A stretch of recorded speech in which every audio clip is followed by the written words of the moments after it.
Հարգանքներս Հայաստանի հպարտ քաղաքացիներին։ Այսօր 3 բանից կխոսեմ, հարգելիներս։ Առաջինը,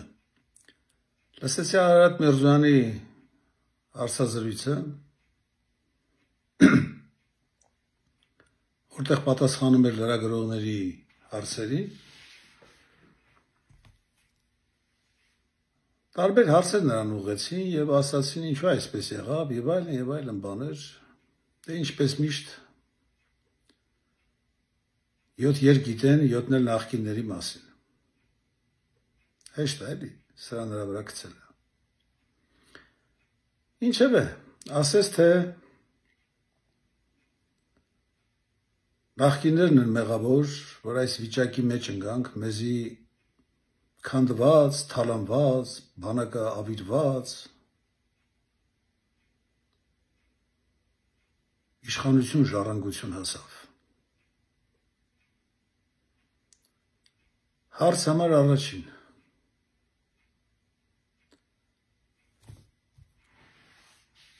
Իհարկե,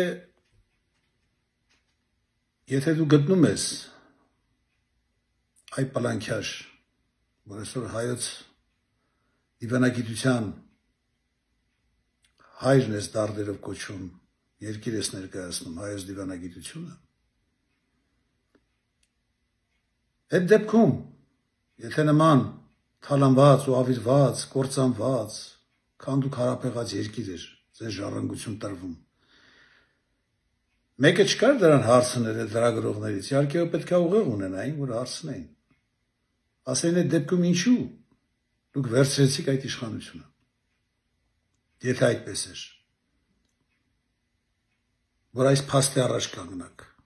այսինքն եղավ 44 օրվա պատերազմ, հազարավոր զոհեր, տարածքների կորուստներ, Արցախի կորուստ, այսօր էլ Միջանցք եք Զանգեզուրի զիջում, նախկիններն են մեղավոր։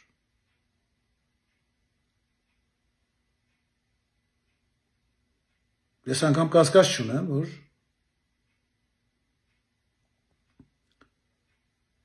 նման վերաբերմունքով, երբ որ արտգործնախարարն է ներկայացնում նախկինների հանդեպ, մոռանում է, որ իրանք էլ այսօրվա իշխանություն, նրանցից ոչինչով չի տարբերվում։ Այո, այդ հարցում ես համաձայն եմ Օմեգայի հետ, Արաբաթ եք ասում, ինչ եք ասում, երևի պլան քաշելը, ուռելը, մեկ-մեկ դրա ուղեղը աշխատացնում է, համաձայն եմ այնքանով, որ այո, Ալան-Թալանը եղել է, եւ այլն, բոլոր ասածների հետ համաձայնում եմ, հա, խնդիր չկա, համարենք ինքը ճիշտ է հարցում, բայց դեպքում նորից եմ կրկնում, որ դու գիտեիք նման իշխանություն է ձեր ժառանգություն տրվելու, ինչի վերցրիք, դուք ձեզ դրել էիք ամենայի տեղը, կարծում եք դու պետք է փրկեք այս երկիրը, այս իրավիճակը պետք է շտկեք առանց զոհերի, առանց տարածքների կորուստների, առանց Արցախի կորուստի, առանց Զանգեզուրի միջանցքը տալու,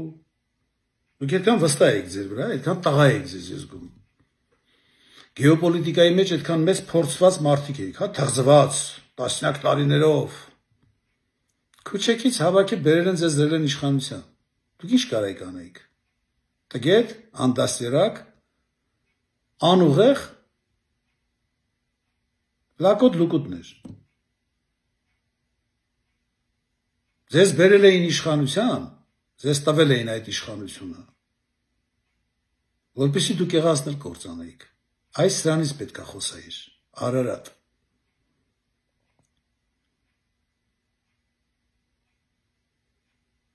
որովհետև դուք նախապես ժողովրդին ասացիք, որ պատերազմ է լինելու, մինչև 44 օրվա պատերազմ, ուրեմն դուք գիտեիք, չէ՞, ամեն ինչից լավ տեղյակ եք, ինչա լինելու, ձեր դեմ ցուցակը դրված էր, որից հետո որն է լինելու, որն է հանձնելու, ինչն է հանձնելու եւ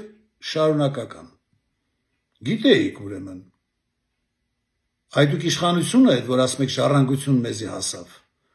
Ձեզի հասավ այդ ժառանգությունը, որ դուք եղածն էլ ավիրեք ու վերջակետ դնեք ամբողջի վրա։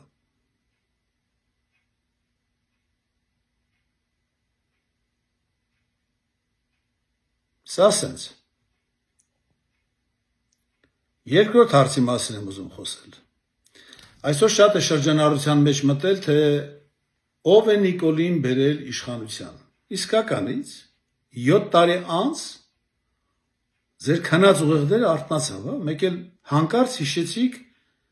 վայ, այ մարդը լարեք տենանք ես կապիտուլյանտինով բերեց իշխանության։ Այսինքն 7 տարվայց անցած ճանապարհով ինչ արեց, դա ձեզ հուշում չէր։ Նոր հիշեցիք։ Եկեք պարզենք, թե ով է սրան բերել իշխանության։ Դա էլ ձեզ հուշեմ։ Ինձանից չեմ հորինում, հանգարտ չմտածեք, որ ես ինչ-որ բան եմ հորինում։ Ոչ, քավլիցի։ Բայց ձեզ ճանապարհը ճիշտ ցույց տամ։ Ճիշտ ճանապարհը գնացեք եւ այդ անձից հարցեք եւ ձեր բոլոր հարցերի պատասխանը դուք այդ մարդուց կստանաք։ Ընդհանրապես այդ մարդը մի բառ պետք է ասի։ Դա բարսուկ Սերժիկն է։ 1 մետր 3 միլիմետր սանտիմանոց բոյով ձեր սիրված նախագահը, որ շատերը նրան պաշտում են։ Հիմա ինձ կասեն, ինչ ես քարկցում մեր նախագահի վրա, ինքը հերոս նախագահ եղել, կռվող եղել եւ այլն եւ այլն։ Լսեք, դուք էլ լավ գիտեք, թե ձեր հերոս նախագահն ով է եղել։ Բայց ես դրանից չեմ ուզում խոսամ, լավ է ժողովուրդը գիտի նրա արածի մասին եւ նրա ազգուտակի արածի մասին։ Այդ կոռումպացված իշխանության մասին։ Ինչպես հիշում եք, ինձանից չեմ հորինում։ Ձայնագրությունները կան, կարող եք լսել, թե Սերժիկի հետևորդներ, թե նրան ատողներ։ Վեր կացեք ազգովի, ընդդիմությունով, եթե այդքան կաք, գնացեք Բարսուկ Սերժիկի մոտ եւ ասեք. Պարոն նախագահ, դուք երբ որ իշխանություն պետք է հանձնեիք, ասում եք ես չեմ պարտվել Նիկոլին, այլ պարտվել եմ ավելի մեծ հզոր ուժերի։ Եթե Սերժիկը հայրենասեր մարդ է, ճիշտ խոսացող մարդ է, նա ձեզ ճիշտը կպատասխանի։ Երբ որ դուք ասում էիք, թե ես պարտվել եմ ավելի մեծ եւ հզոր ուժերի, այլ ոչ թե Նիկոլին, որ ուժերին նկատի ունեք։ Ուժերի դա մի քանի երկրի, այսինքն ոչ թե ուժի, այլ ինչ-որ կոնկրետ մի ուժի, այլ ուժերի են պարտվել։ Այդտենց էլ ասեց։ Այդ ուժերը, այդ պետությունները ովքեր են, որ քո վրա ճնշում են։ Իրագործե եւ դու իշխանությունը տվել ես Նիկոլին։ Բնականաբար նրան ասել են ում կտաս իշխանությունը։ Եվ նա ձեզ կասի, թող ասի, պահանջեք նրանից, ասա, պարոն մեր սիրելի նախագահ, այդ որ ուժերին, որ պետություններին ես դու պարտվել, երբ որ ճիշտը կասի, այ հենց այդ պետություններն էլ Նիկոլին բերել են իշխանության, այդ նույն պետություններն էլ մեր ազգի թշնամիներն են։ Ահա թե որտեղ է թաքնված օձի գլուխը, գնացեք եւ Սերժիկից հասցրեք։ Ես գիտեմ, որ ուժերին այնքը պարտվել, որ երկրներն են, բայց դա թող մնա իմ մեջ, չեմ ասի։ Թող Սերժիկ ասի, որտեվ եթե ես ասեմ, կասեն փիլիսոփա ես դառել, երկենքից ես իջել։ Քար ես գցում, այդ որտեղից դու գիտես եւ այլն բաներ։ Գնացեք նորից եմ ասում, ձայնագրությունը կա, ելույթն էլ կա, գնացեք ձեր 1 մետր 3 միլիմետրանոց Սերժիկին հարցրեք այդ բարսուկին։ Այդ ուժերը որոնք էին, որ դու ասում ես ես նրանց եմ պարտվել, որ երկրներն են քեզ ճնշել։ Գնացեք, եթե մեջը մի գրամ մարդկություն կա, եթե նա հայ է իրան համարում, ճիշտը կասի։ Դե Լևոնի ժամանակ Լևոնը պարտվեց մեկ այլ պետության, Քոչարյանը պարտվեց, կասեք ճնշում են Քոչարյանը այս պետության, Սերժիկը այս պետության, լսեք, ուզում եք Ռուսաստանին ասեք պարտվեց, Ռուսաստանն է ճնշել, Արևմուտքն է ճնշել, ինչև է, գնացեք հարցրեք, նա ճիշտը կասի, նա ճիշտը կասի, եթե այդքան տղամարդկություն կա մեջը,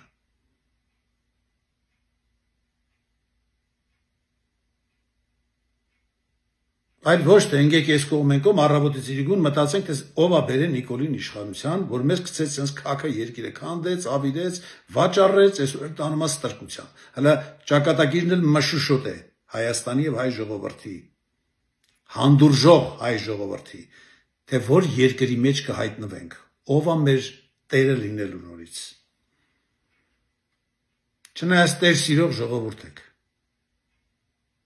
բայց ով է լինելու տերը հարցականի տակ է դրած, հա? Էդ էլ գիտեմ որտեղ եք հայտնվելու, բայց էլ չեմ ասի։ Որովհետև այդ օրը կգա դուք ինքներդ կտեսնեք։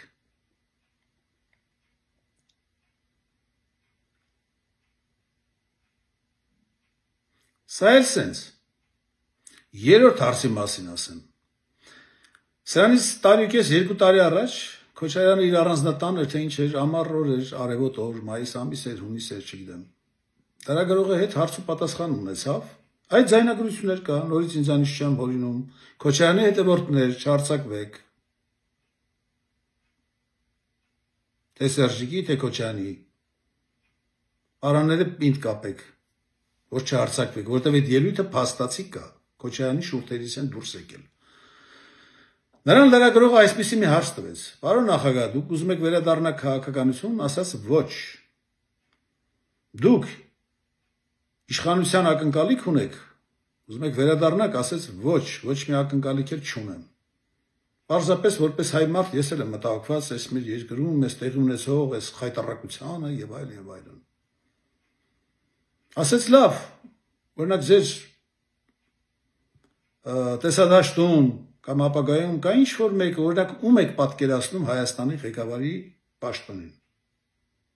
Ում կցանկանայիք, կամ ում եք պատկերացնում, ինչ ձևի, այսինքն ինչ ձևի, բնութագրեք, ինչ ձևի մարդ եք կպատկերացնեք կամ ցանկանում եք, որպեսզի լինի Հայաստանի առաջի աթոռի ղեկավար։ Ասեց ասեմ,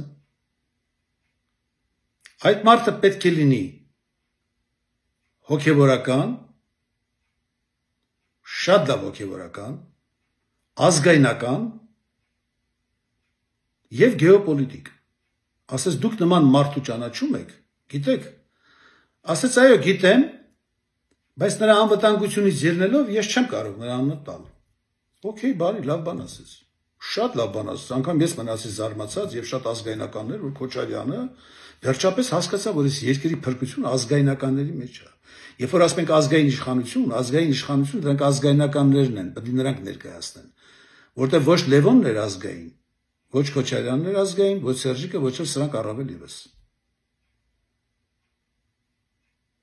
Ինչու հենց հոգևորականն աշեշտեց, առաջինը, որպեսզի նա հոգևոր արժեքները ժողովրդի մեջ, ավանդույթները պաշտպանի, ավանդույթների կրող լինի, որտեղ մեր երկիրը պաշտոնապես քրիստոնեական երկիր է, կոնստիտուցիայով ամրագրված։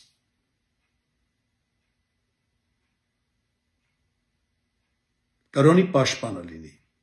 Ինչու ազգայնական, երկրորդը, ազգայնականը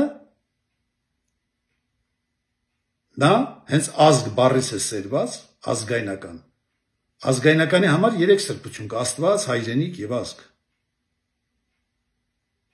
Ազգայնականի միլիարդները, հարստությունները, այդ 3 սրբություններն են, արգելիներս։ Ազգայնականը իրեն դնում է ազգի զոհասեղանին։ Եվ նա ամեն ինչ անում է ազգի համար։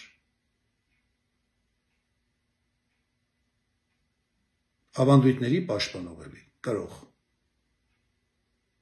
Այսինքն յառլի հայատյաց անձնավորություն է ազգայնականը։ Երրորդը, ինչու գեոպոլիտիկ, որպեսզի նա շատ լավ հասկանա դիվանագիտությունից, արտաքին եւ ներքին քաղաքականությունից, որպեսզի ճիշտ քայլեր անի դիվանագիտության մեջ, որ մեր երկիրը չտուժի։ Ճիշտ է, իդեալական ոչինչ չկա, բայց գեոպոլիտիկը չափից ավելի զգուշ անձնավորություն է, եթե նա գեոպոլիտիկ է, իր կողքը կհավաքի շատ լուրջ քաղաքական մտածողների, շատ լուրջ թիմ կստեղծի եւ հոյակապ երկիր կկառուցեն։ Եթե մի փոքր սխալ լինի, մինիմումով դուրս կգան դրա տակից, բայց մեծ կորուստներ եւ վնասներ հայրենիքը եւ ժողովրդի շահերին չի կրնի։ Հիմա շատերը կասեն, Բագրատ Սրբազանն էր այդ հոգևորականը, ոչ, հարգելիներս, Բագրատ Սրբազանը բոլորդ էլ հիշում եք, այդ ձայնագրություններն էլ կա։ Նա հրապարակի արտաքից ասեց, ես քաղաքական գործիչ չեմ։ Բագրատ Սրբազանը ազգայնական էլ չի, ազգայնական գաղափարների կրող չի։ Նա ընդհանրապես ասեց, ես համախմբել եմ ժողովրդին։ Իհարկե նա մտածում էր, որ ժողովուրդը հավաքվի, նա հիմնված էր բարձր բարոյական եւ հոգեվոր արժեքների սկզբունքների վրա, որ սրանք ամոթ կունենան եւ նրանց կտանք 1 ժամ ժամանակ նրանք կեռանան։ Ուղղակի Բագրատ Սրբազանը կարծում էր, որ ամբողջ ազգը որ հավաքվի, նրանք կեռանան, բայց ցավոք դա այդպես չի։ Սատանան բարոյական նորմեր չի ճանաչում։ Դավաճանը օրենքի կրող չի։ Ասեք հիմա Շիրակի մարզի միգուցե Միքայելն էր Սրբազան arczepiskopos, ոչ, նա էլ չի։ Որտեվ նա էլ ասեց, իր ելույթներ կա, սաղ փաստերով եմ խոսում, որ այո, ես էլ եմ սխալվել, որ իմ ձայնը տվել եմ Նիկոլին, անիծվել այդ օրը, մինչև իմ մահ Սրբազանն ասեց, ես ինչ չեմ ներելու, որ ես նրան ընտրել եմ։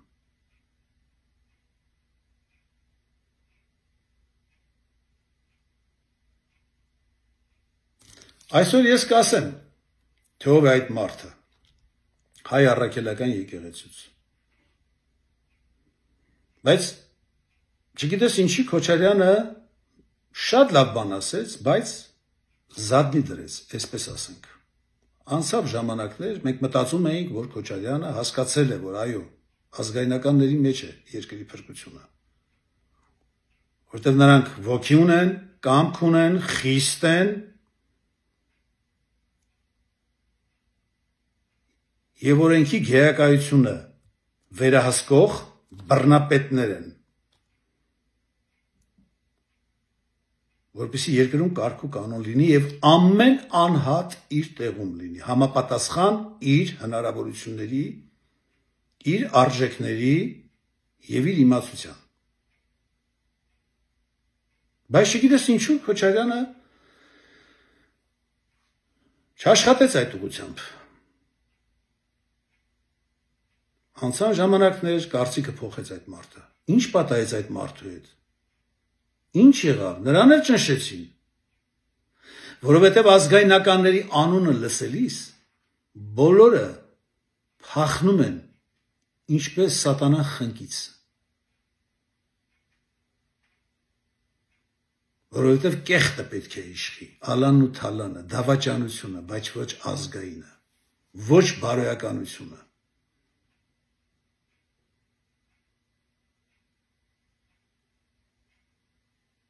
Ահա թե ինչի համար Քոչարյանը մոռացավ այդ իր ասածների մասին եւ այսօր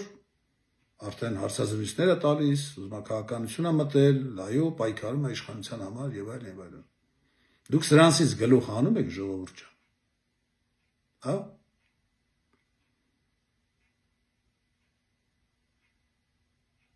Բոլորը պայքարում են իշխանության համար։ Բոլորով այսօր։ Բայց կապիտուլյանտը իր արածն անում է։ Զանգեզուրի միջանցքը տվեց։ Էլի նորից սկսենք հնադատել, տվեց, արեց, դա էլ մի քիչ կմարի, ժամանակ անցնի, դա էլ կմարի, դրա հետ էլ կհաշտվեք։ Այս անգամ ցեղասպանության ժողովրդականությունը կմտցնի ազգային նախիր։ Եվ նորից դա էլ կանցկացնի, որ չի եղել նման բան, այլ եղել են համատեղ կոտորածներ։ Երրորդ քայլը քանդի Ծիծեռնակաբերդի հուշահամալիրը։ Դե եթե համատեղ կոտորած է եղել, այդ հուշահամալիրը մեր ինչին է պետք է։ Ինչի ամեն տարի վայնասուն դնենք։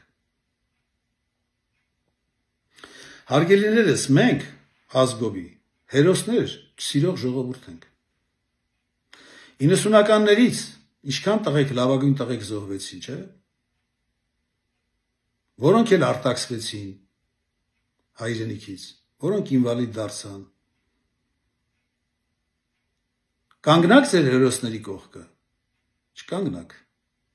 Շատերին տարան ԱԱԾ-ի մեկուսարան, տանջեցին, միգուցե չգիտեմ ինչ արեցին, գնացիք նրանց հետևից նրանց ազատելու, չգնացիք, այլ բավարարվեցիք ընդամենը խոսելով, ուրիշ ոչ մի բան։ Բերեմ ձեզ վառ օրինակ, որ պատմությունը կրկնվում է։ Գնանք Արևմտյան Հայաստան։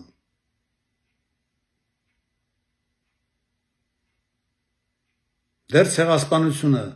սկսված Աստծո կամքով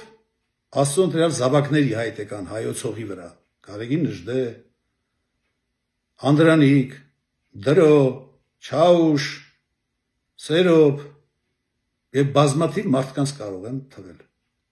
Իհարկե, այդ մեծ ժողովրդի մեջ, այդ մեծ երկրի մեջ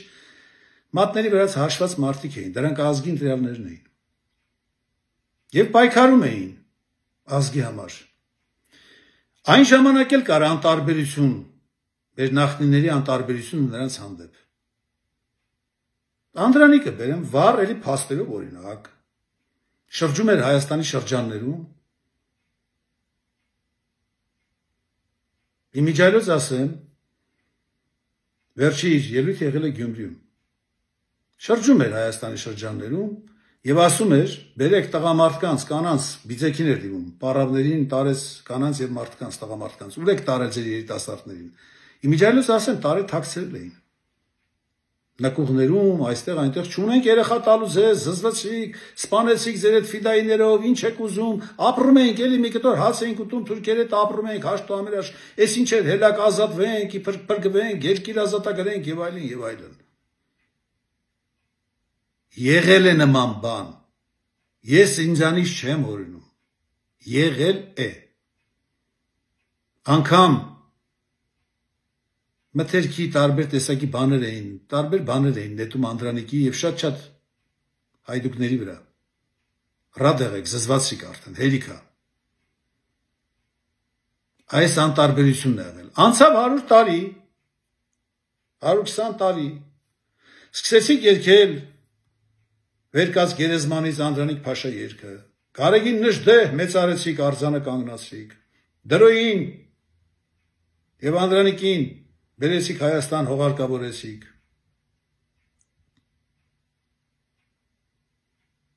Գնամերի արի սիրեմ։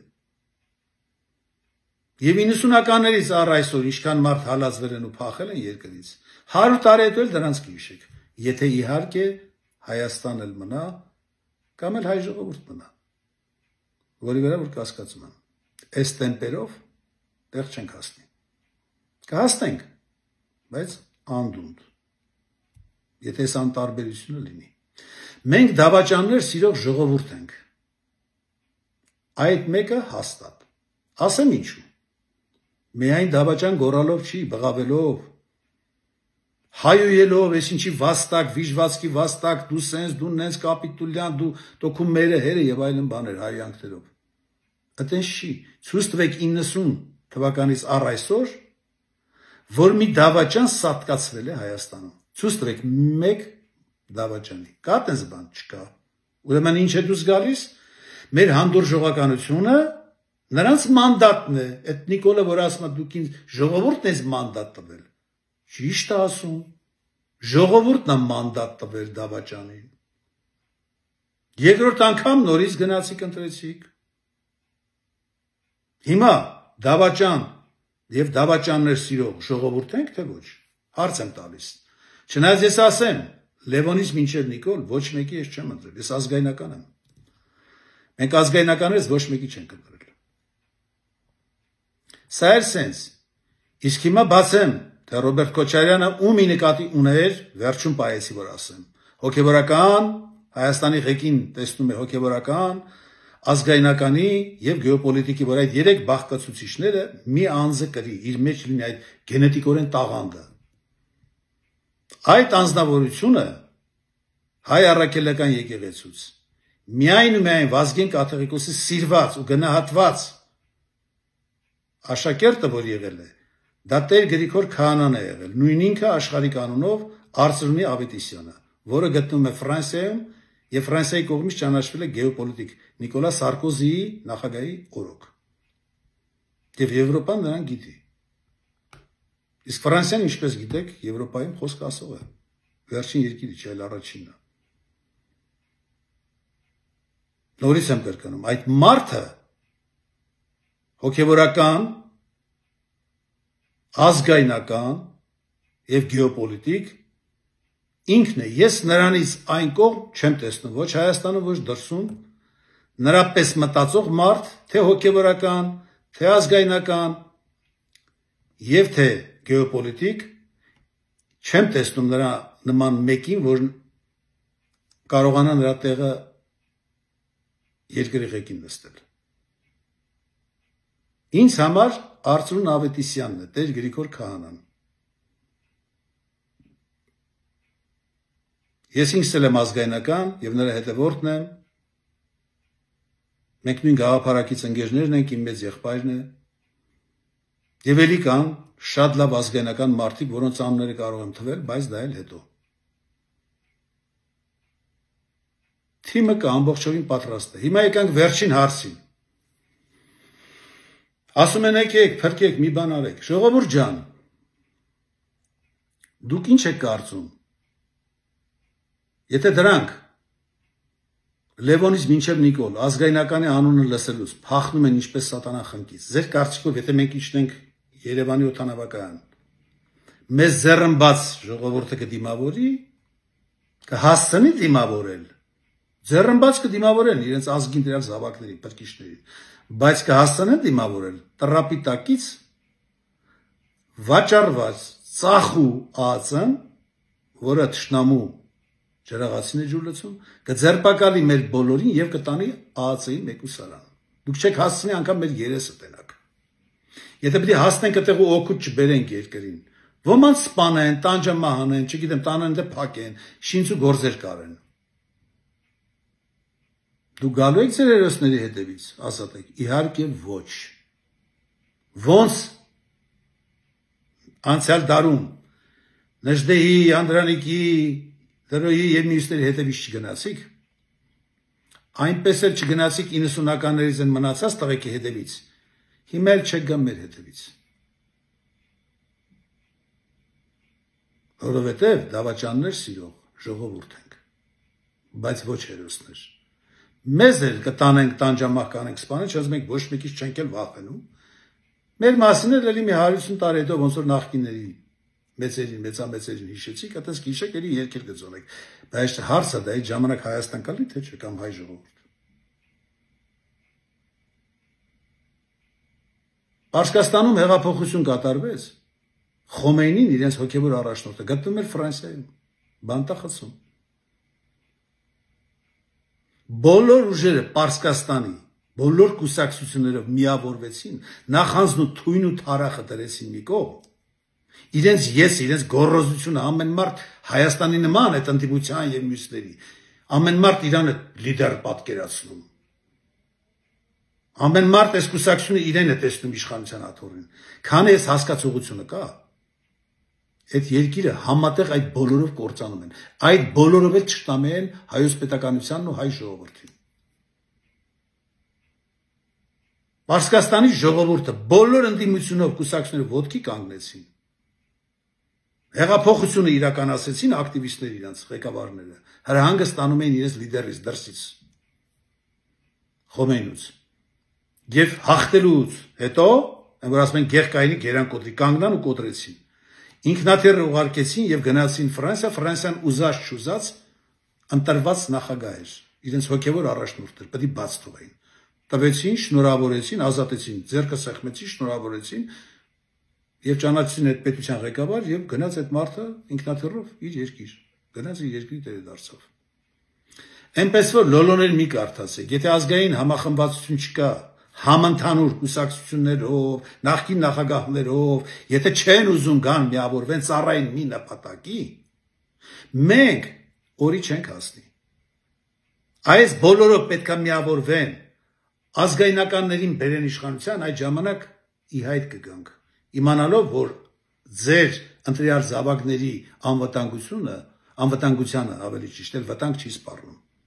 Այդ վաղ հաստատ ժողովուրդը իր ընտրյալների երեսները օդանավակայանում կտեսնի։ Բայց չեն անի։ Չեն անի։ Որովհետև ծովից ծով Հայաստանից, որ հասանք այսօրվան, ու ես էլ ենք արդեն կորցնում։ Եսասիրության, գոռոզության, նախանձության, դավաճանության հետևանքներ։ Նույն բանը այնինչ կատարվում այսօր, պատմությունը նորից կրկնվում է։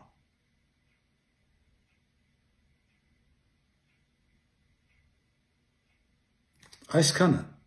լավ մնացեք։ Ու էլ մի պահանջեք,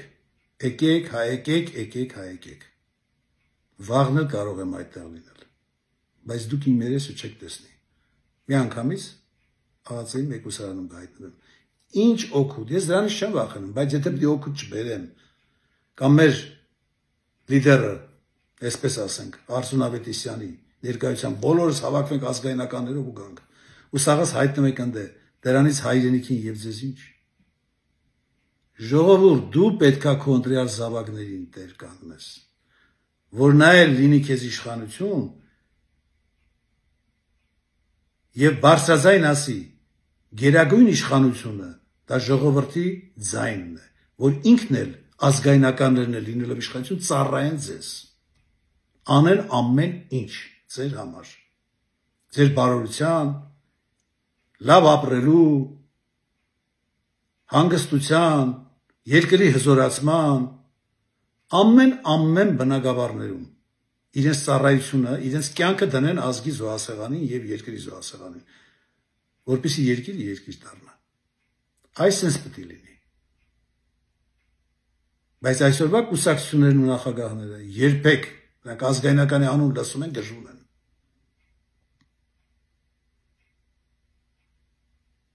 Եվ ոչ մեկ չեն ուզում, ոչ մի ուրիշ երկրներ էլ չեն ուզում, որ ազգայնականներ լինեն այդ երկրում։ Բայց Տրամպը Ամերիկայի ազգայնական, որտեղ ամերիկյան ժողովուրդը կամք ունի։ Ընտրեց իր ազգայնական ղեկավարին։ Տրամպ ազգայնական է, ժողովուրդ ջան։ Պուտինը, Եզինայա Ռոսիայի կողմից ընտրված, նա էլ է ազգայնական։ Միգուցե նա էլ այո չուզենա, որ ազգայնականները Հայաստանում գան։ Այս հզոր պետությունները սրանք իմպերիաներ են։ Իրենք ազգայնական են, բայց չեն ուզում փոքր երկրներում ազգայնականներ կան, ինչու, որտեղ վասալը հարճը ավելի ձեռնտու էլի, որ ինչ ասեն իրանք անեն։ Բայց այստեղ մեծ դերակատարը ֆակտորը ժողովուրդն է։ Ես նորից եմ ասում, թե գյուղ կանգնի գերան կկոտրի, թե ազգովի մի մարդու պես կանգնեն ու հեղաշրջումն անեն ու իրենց ազգի ընտրյալ զավակներին ասեն եկեք ու երկրին տեր կայնեք մեզ էլ ձեր հետ։ Հաստատ կհաղթենք։ Մի ազգ, որ չի ուզում մեռնել, նրան զոռով չսպանի։ Լավ մնացեք, լավագույն մաղթանքներս ձեզ։ Հուսանք, հույսը վերջում է մահանում։ Առայժմ ցտեսություն։